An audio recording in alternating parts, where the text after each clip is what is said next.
Hello students, last class में हम लोग हार्बर्स के बारे में पढ़ चुके थे। ये एक टिपिकल फोटोग्राफ है हार्बर का। देख सकते हैं आप लोग कि वेव एक्शन से प्रोटेक्ट करने के लिए इनकी वॉल्स बनाई गई हैं और यहाँ पे आपको शिप्स वगैरह खड़ी हुई दिख रही हैं। तो जो हार्बर होता है ना बेटा, इसमें सफिशिएंट डेप्थ होनी चाहिए ताकि जो बड़ी से बड़ी शिप है इसमें एंटर कर सके और यहाँ पे स्टैंड कर सके, तभी तो लोडिंग और अनलोडिंग होगी। सही है। तो ये एक फोटोग्राफ शो किया गया है आपको हार्बर का। नेक्स्ट देखते हैं बेटा बेसिन। जो अभी आपने हार्बर की डेफिनेशन पढ़ी थी, इसमें देखो क्या लिखा है। Harbour can be defined as a basin और हेवन और roadstead of navigable water well protected naturally और artificially from the action of wind and waves, बता चुका हूँ। And is situated alongside she shore, river estuaries, lake और canal connected to the sea. ठीक है। अब देखते हैं इसमें बेसिन क्या है। बेसिन, ये जो आप फिगर देख रहे हैं इसके अंदर वाटर का एक हल्का सा रिजर्वायर टाइप का बन रहा है ना, टैंक टाइप का। इसी के अंदर ही तो एंट्री हो रही है। देखो एक गेट की एंट्री है यहाँ हार्बर पे। ठीक है। तो देखो वाटर रिजर्वायर होता है बेसिन, जिसका एक पर्टिकुलर एरिया होता है। अब यहाँ इस वाटर रिजर्वायर में ना डेप्थ होनी चाहिए उतनी कि यहाँ पे बड़ी से बड़ी शिप एंटर कर सके। और जब आपको पता होगा कि जैसे जितना शिप का साइज़ बढ़ता जाता है वैसे ही डेप्थ ऑफ इमर्जन भी बढ़ती जाएगी पानी के अंदर। शिप का साइज़ बढ़ेगा, डेप्थ ऑफ इमर्जन भी बढ़ेगी, यानी जो पानी के अंदर जो शिप की डेप्थ होगी वो भी बढ़ेगी। और पानी के अंदर शिप जितना डूबी हुई होती है उसको ड्राफ्ट बोलते हैं। ठीक है। तो आप पढ़ो, ये बेसिन इस तरीके का होना चाहिए कि जो लार्जेस्ट शिप है उसका जो ड्राफ्ट है उससे ज़्यादा वाटर डेप्थ होनी चाहिए मेरे बेसिन में जो वाटर की डेप्थ है वो लार्जेस्ट शिप के ड्राफ्ट से भी ज़्यादा होना चाहिए। लार्जेस्ट शिप का ड्राफ्ट क्या हो गया? The amount of depth which is immersed in the water is called as the draft. तो जितनी शिप की जो डेप्थ है वो डूबी हुई है पानी के अंदर, वो क्या कहलाएगा? डेप्थ, ड्राफ्ट कहलाएगा। Vertical linear immersion of ship below the water surface is called as draft. उस बड़ी से बड़ी ड्राफ्ट से भी ज़्यादा डेप्थ होनी चाहिए मेरे किसकी? बेसिन की। ठीक है। और मिनिमम वर्टिकल क्लियरेंस होनी चाहिए फॉर सेफ फ्लोटिंग। ठीक है, आसानी से फ्लोट कर सके। अब क्लासिफिकेशन ऑफ हार्बर्स को 3 तरीके से क्लासिफाई किया गया है। पहला है classification depending upon the protection need. Second है classification depending upon the utility. And third है classification based on the location. ठीक है। तो फर्स्ट विल सी के प्रोटेक्शन के बेसिस पे कितने टाइप के हार्बर्स हैं। 3 टाइप के हार्बर्स हैं, natural harbour, semi natural harbour, artificial harbour. ठीक है। हार्बर्स को बोलते हैं रोडस्टेड। अब देखो नेचुरल हार्बर का मतलब क्या हो गया कि किसी जगह की ज्योग्राफी इस तरीके से है कि हमको आर्टिफिशियली कुछ वॉल्स वगैरह नहीं बनानी पड़ रही सी वेव्स और विंड से अपने हार्बर को बचाने के लिए, क्योंकि वहाँ शिप्स वगैरह भी खड़ी होंगी और वहाँ पे अगर बहुत ज़्यादा वेव एक्शन होगा तो शिप्स क्या होंगी? अंड्यूलेट होंगी, हिलेंगी। विंड की वजह से भी शिप्स मूव करेंगी। तो इन सारी चीज़ों के एक्शन से हमारे व्हीकल्स को बचाने के लिए हम लोग प्रोटेक्ट कर देते हैं हार्बर को। अगर वो प्रोटेक्शन नेचुरली मिल रही है आपको, मतलब कुछ इस तरीके का आपका ज्योग्राफी है, वहाँ की टोपोग्राफी है वहाँ की, कि वहाँ पे कुछ इस तरीके का शेप बनी हुई है पहाड़ों से कि आपको आर्टिफिशियली उसको प्रोटेक्ट करने की ज़रूरत नहीं है, तो वो कहलाएगा बेटा नेचुरल। सेमी नेचुरल में क्या हो गया? कुछ नेचुरल प्रोवाइडेड हो जाएगी प्रोटेक्शन, कुछ हमको आर्टिफिशियली प्रोवाइड करवानी पड़ेगी। और नेक्स्ट है बेटा लास्ट वाला आर्टिफिशियल प्रोटेक्शन। इसमें क्या होगा? हमको पूरी की पूरी प्रोटेक्शन खुद प्रोवाइड करनी पड़ेगी, that is man made protection होगी वो। ठीक है। पहले मैं आपको फिगर दिखाता हूँ एक नेचुरल हार्बर की। देखिए आप, this harbour is protected by the natural features of that surroundings. ये कुछ फीचर्स इस तरीके, देखो ऊंची ऊंची पहाड़ियाँ हैं तो यहाँ पे भी विंड नहीं आएगी, तो यहाँ पे व्हीकल आराम से स्टैंड स्टिल होके आराम से यहाँ पे लोडिंग अनलोडिंग हो सकती है। तो यहाँ पे हमको कुछ आर्टिफिशियली प्रोवाइड नहीं करना पड़ा to protect the basin area from wave action and winds. तो ये एक तरीके का एग्जाम्पल है नेचुरल हार्बर का। आप पढ़ लेते हैं एक बार नेचुरल हार्बर के बारे में।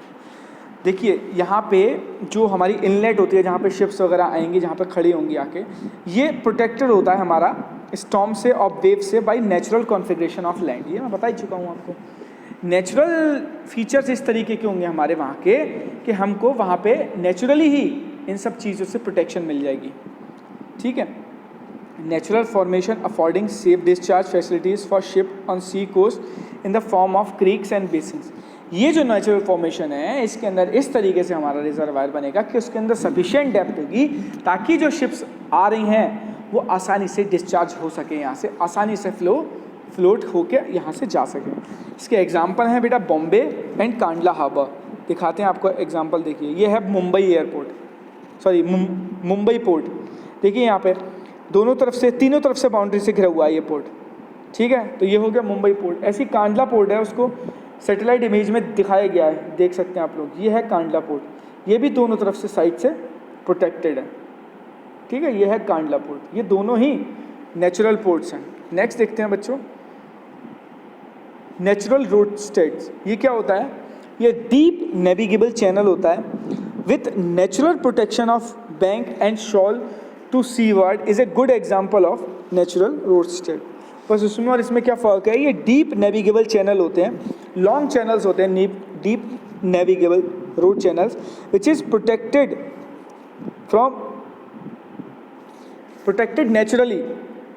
नेचुरली। कहाँ कौन कौन सी चीज़ें प्रोटेक्टेड होती हैं? इनकी बैंक्स, किनारे, जिनको सी वार्ड बोलते हैं अगर सी के लॉन्ग चैनल्स हैं तो। ठीक है, तो अगर इस तरीके के कोई चैनल हैं तो ये गुड एग्जाम्पल हैं नेचुरल रोडस्टेड के। ठीक है, ये देखिए कुछ पर्टिकुलर एग्जाम्पल दिखाए गए हैं नीचे, जहाँ पे एक कोस्ट लाइन दिखाई गई है, बराबर में एक चैनल है, उसके ऊपर देखो रोडस्टेड है, इधर बैंक है, इधर किनारा है, बीच में क्या है? रोडस्टेड है। रोडस्टेड, दो किनारों के बीच में एक चैनल चल रहा है, लॉन्ग चैनल चल रहा है, उसको बोलते हैं रोडस्टेड। ठीक है, which is protected naturally from on the banks. ये एक एग्जाम्पल है, देख लो आप रोडस्टेड का, ये वाला, जहाँ पे आपको आर्च बनी हुई दिख रही है। ठीक है, यहाँ पे आराम से आके लॉन्ग चैनल में आराम से आके छोटी मोटी शिप्स खड़ी हो सकती हैं। अब है बेटा सेमी नेचुरल में क्या होगा? Protected on sides by headlands and it requires man made protection only at the entrance. मतलब केवल एंट्रेंस पे मैन मेड प्रोटेक्शन की ज़रूरत है, बाकी साइड्स वगैरह में हमको नेचुरली इस तरीके से कुछ हेड या इस तरीके से नेचुरल फीचर्स होंगे हमारे लैंड के कि हमको साइड्स में आर्टिफिशियली बनाने की ज़रूरत नहीं पड़ेगी, बट जो एंट्रेंस होगी उसको हमको मैन मेड बनाना पड़ेगा। तो इस तरीके के जो हार्बर्स होते हैं उनको क्या बोलते हैं? सेमी नेचुरल हार्बर्स होते हैं। इसका एग्जांपल है विशाखापट्टनम। ये देखिए आप, देखिए साइड से, दोनों तरफ की साइड से यहाँ पे क्या है बच्चों? हमको नेचुरल प्रोटेक्शन मिली हुई है, बड़े बड़े पहाड़ हैं, बट सामने से कोई चीज़ आएगी, इसको हमको प्रोटेक्ट करने के लिए देखो हमने सामने एक लॉन्गिट्यूडनल दीवार बनाई है, इसको वॉल बनाई है। ये हमारी आर्टिफिशियल प्रोटेक्शन हो गई एंट्रेंस वाली। और दोनों साइड से जिस तरफ पहाड़, ये हल्की हल्की सी हिल्स खड़ी हुई हैं, ये हैं बच्चों हमारे natural protection. So it is a very good example of semi natural harbour. ठीक है, ये है मेरा विशाखापट्टनम पोर्ट। देख सकते हैं आप, यहाँ एंट्रेंस खुली हुई है और दोनों साइड क्या है मेरी? प्रोटेक्टेड है बाय द हिल्स। ठीक है, so it's a example of Visakhapatnam harbour. ठीक, फिर है बेटा artificial harbours in which no natural protection is there. All the protection that is from sides and from entrance, all types of protection is being provided by manually or man-made protections are provided. That type of harbors are called as artificial harbors. ठीक है, तो area को किससे बचाना है? Wave से बचाना है और विंड से बचाना है। ठीक है, तो इसके लिए area protected from the effect of waves either by, या तो ब्रेक वाटर कर दिया जाएगा या फिर ड्रेजिंग कर दिया जाएगा। ठीक है, तो आर्टिफिशियल रोडस्टेड क्या होते हैं बेटा? बताया था, लॉन्ग चैनल्स होते हैं पैरेलल टू वॉल्स, उनके जो किनारे हैं उनके किनारे किनारे दीवार बना दी जाएगी, वॉल्स बना दी जाएगी अलॉन्ग द कोस्ट लाइन। तो वो एक तरीके का क्या बन जाएगा? आर्टिफिशियल रोडस्टेड बन जाएगा। ठीक, ये देखिए अब एक एग्जांपल है आर्टिफिशियल हार्बर का। तीनों चारों तरफ से हमको वॉल्स बनानी पड़ेंगे, तो ये हमने आर्टिफिशियली बनाई है, तो it's example of artificial harbour. ये एग्जांपल है आर्टिफिशियल हार्बर का, देख सकते हैं आप। यह है Palm Island Dubai, it's a very beautiful island. ठीक है, देखिए आप अदर फिगर इसकी जूम करके दिखाया गया है पाम आइलैंड दुबई को। ये एक आर्टिफिशियल हार्बर है। ठीक है, तो इन द नेक्स्ट क्लास हम लोग आगे देखते हैं हम लोगों को क्या पढ़ना है। क्लासिफिकेशन अभी हमने प्रोटेक्शन के बेसिस पर पढ़ लिया है। In the next class we will see classification based on the utility. Thank you.